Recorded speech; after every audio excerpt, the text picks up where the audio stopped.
আত্তাহিয়াতু এর পিছনে এত সুন্দর একটি গল্প তা জানা ছিল না। আমার বিশ্বাস সবার ভালো লাগবে এবং পড়ার মনোযোগও বাড়বে ইনশাল্লাহ। আত্তাহিয়াতু আসলে অনেক গুরুত্বপূর্ণ একটি দোয়া।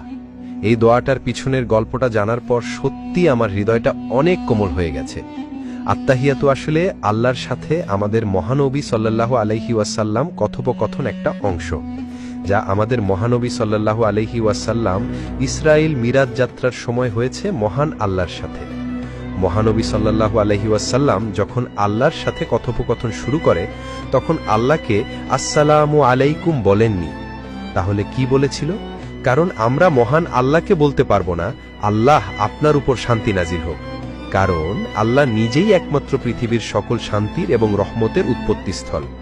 মহানবী সাল্লাল্লাহু আলাইহি ওয়াসাল্লাম আল্লাহকে উদ্দেশ্য করে বলেছিলেন, আত্তাহিয়াতু লিল্লাহি ওয়াসসালাওয়াতু ওয়াত-তাইয়্যিবাতু, অর্থ যাবতীয় সম্মান, যাবতীয় উপাসনা ও যাবতীয় পবিত্র বিষয় আল্লাহর জন্য।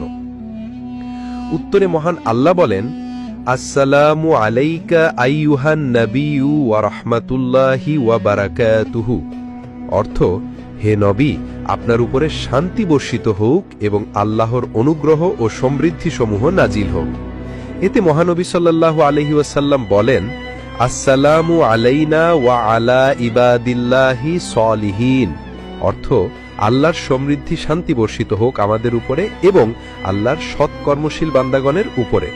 মহান আল্লাহ এবং মহানবী সাল্লাল্লাহু আলাইহি ওয়াসাল্লাম এই কথোপকথন শুনে ফেরেশতারা বলেন, আশহাদু আল্লা ইলাহা ইল্লাল্লাহু ওয়া আশহাদু আন্না মুহাম্মাদান আবদুহু ওয়া রাসূলুহু, অর্থ আমি সাক্ষ্য দিচ্ছি যে আল্লাহ ব্যতীত কোনো উপাস্য নেই এবং আমি সাক্ষ্য দিচ্ছি যে মুহাম্মদ সাল্লাল্লাহু আলাইহি ওয়াসাল্লাম তার বান্দা ও রাসূল। সুবহানাল্লাহ। এখন আমি এবং আপনি আত্তাহিয়াতুর গুরুত্ব এবং পিছনের ইতিহাস জানতে পারলাম। এবার একটু চিন্তা করুন তো, এই লেখাটি যদি আপনার মাধ্যমে অন্যান্য মানুষেরাও জানে তাহলে তারাও এই দোয়ার গুরুত্ব বুঝতে পারবে।